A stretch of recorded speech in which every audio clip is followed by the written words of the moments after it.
খালি খালি রান্না রান্না ভিডিও করে করে মিলিয়ন 10 মিলিয়ন 20 মিলিয়ন 100 মিলিয়ন করে ভিউজ পাওয়া যায়। কি বিশ্বাস করছেন না আপনারা? এটাই চির চির সত্য কথা। তো তাই আমি ভাবলাম আজকে একটা রেসিপি রান্ধি। তো রান্নার পরে দেখি ভিডিও করে আমারও কপালে মিলিয়ন মিলিয়ন জুটে না নাই। তার জন্য আজকে বসে বসে ভাবলাম আজকে কি রান্না করুম কি রান্না করুম।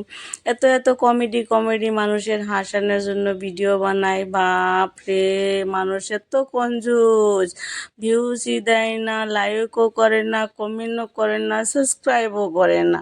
তার জন্য ভাবলাম মানুষে রান্না বান্না করে করে মিলিয়ন মিলিয়ন ভিউজ আনতেছে, তাহলে কি আমি একটা রান্নার ভিডিও করব? তো প্রতিদিনই তো রান্নার ভিডিও আপনাদেরকে দেখাই না। জানি সবার বাড়িতেই রান্না বান্না করে, সবার বাড়িতেই খায়, আমার আর রান্না বান্না ভিডিও কেরা দেখবো। যাই হোক, আজকে বসে বসে ভাবতেছিলাম কি রান্ধুম কি রান্ধুম। আসসালামু আলাইকুম, সবাই কেমন আছেন? বলবেন কেমন আছেন একটু কমেন্ট করে। কমেন্ট করতে ভাই আপনারা কঞ্জুসি করুন না জানি। তো আজকে রান্না বান্না করতেছি মাছের ঝোল। আপনাদের ভাইয়া আমার স্বামী জানের আবদার, আঞ্জু একটু মাছের ঝোল বানাবা, আমি খাবো। তো মাঝে মাঝে এরকম আবদার থাকে আপনাদের ভাইয়ার।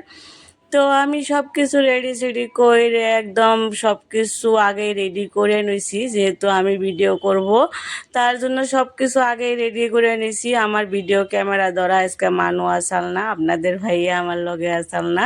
তার জন্য আমার একলা একলাই ক্যামেরা করতে হয়েছে, একলা একলাই আমি রান্না করতে হয়েছে। তার জন্য অল্প একটু উল্টা উল্টা হয়ে গেছে।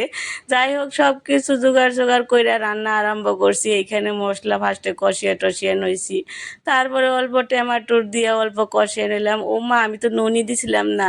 তারপরে নুন দিবার মনে পড়লো, তো একটু নুনও দিয়ে দিলাম। তারপরে একটু কষিয়ে টষিয়ে নিয়ে এইখানে আমি অল্প মাছের ঝোল বানাইতে ভাইরে ভাই আবার সরিষা বাটাও দেন লাগে, তার জন্য একটু সরিষাও বাইটে নিলাম। সরিষাটা বাইটে নিয়ে তারপর এই যে নাড়াচাড়া করছি, যতক্ষণ না মশলার থেকে তেল বেরিয়েছে নাড়াচাড়া করতেই আছি।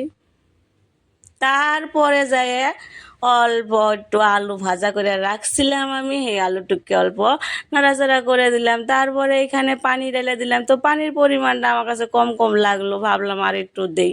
তারপরে আর একটু দিয়া দিলাম পানি, আর একটু পানি দিয়ে ভালো করে এখন নাড়াচাড়া করে জাল দিমু। এখন এখানে আমি বসে বসে ভাবতেছি আমি জানের আবদার মাছের ঝোল, জানি না কেমন হবো। আমি তো প্রত্যেকটা সবজি রান্নার আগে ভাবি কেমন না কেমন হবো, ভালোই হবো না মন্দই হবো। আপনারাও কি এমন করে বসে বসে ভাবেন? আমি রান্না সরিয়ে দিয়ে ওইরকম করে মনে মনে ভাবি কি না কি হবো, রান্না স্বাদ হবো না খারাপ হবো না মন্দ হবো। যাই হোক, রান্না অলরেডি আমার কমপ্লিট হয়ে গেছে। এখানে বলো করছে, মাছগুলো দিয়ে দিছি। মাছগুলো দিয়ে অল্প ঢাকনাতে ঢেকে দিছি, পরে পাশে উঠাইয়ে জামুই আর কি। এখানে আমার স্বামী জানে বাজার থেকে আর পরে 2টা পরোটা নিয়েছে, আমি আর আমাদের স্বামী জানের ভাস্তি আছে, তো খাবো। তো খাইয়ে দেয় আমরা ভাবছি অল্প পরে ভাত খাবো, তো ফার্স্টে আমরা অল্প পরোটা খাই। ভাস্তিটায় অল্প ভাবছে ভিডিও করে নাও কাকা, তো ভিডিওটা করে নিলাম। তো এখানে আমার সবজি অলরেডি রেডি হয়ে গেছে। কালারটা অল্প দেখেন, বড়িয়া দারুণ তাই না? রান্না বান্না মাশাল্লাহ ভালোই জানি। আপনারা একটু আমাদের চ্যানেলটা একটু সাবস্ক্রাইব করে দিবেন। তো এইখানে দেখেন আপনাদের ভাইয়া থাল ভর্তি ভাত নিয়ে নিছে, মাছ একটা নিল, সবজি নিল। তো রিয়াক্টটা দেখবেন অল্প কেমন লাগছে। খাইয়ে দিয়ে লগে লগে রিয়াক্টটা দিব এলে। তো এখানে ভাস্তিটাও বলছে কাকি আমিও কোনো দিন খাই নাই, আমি অল্প খাইয়ে রিয়াক্টটা দিই, দেখো তো কেমন হয়েছে। তো খাইয়ে দিয়ে তার রিয়াক্টটাও দেখুন, ওয়াও।